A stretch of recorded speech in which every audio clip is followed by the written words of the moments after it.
not knowing what to do, not knowing who to call.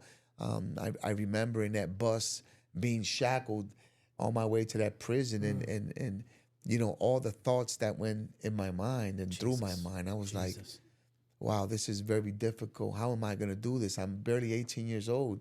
You know, how am I going to serve all these years in prison? What's going to happen when I get, you know, through these walls, you know? And it happens with a lot of the youth that when we're in our environment now, you know, we're the toughest, and we're the killers in our communities. And then now when you're faced with this reality, and it happens in seconds. And a small fish, and then you become a small fish in a big pond.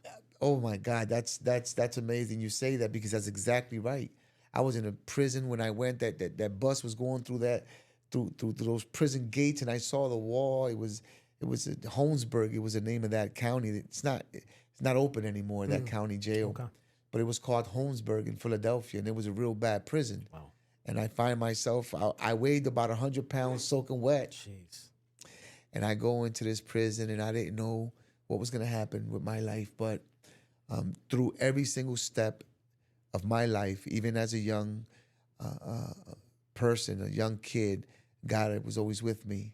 Until today, He's always with me, and I can explain to you why I say this, because when I go into the prison, Okay.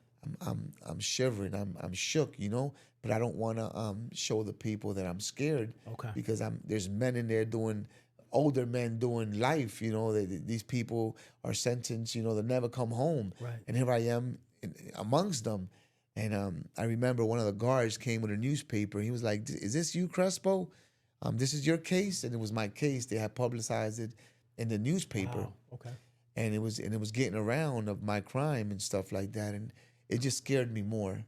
It scared me more. I didn't know what to expect. Okay. You know, I've never been in prison, like I said, and now I'm forced to do all these years in prison. But I know you heard the saying before: when God closes a door, He opens a window. I have heard that. Yes. And was similar to what happened to me. Why I say this? Because while I was in prison, God's favor was with me. Really. Okay. I met a lot of people in prison that treated me with love and respect.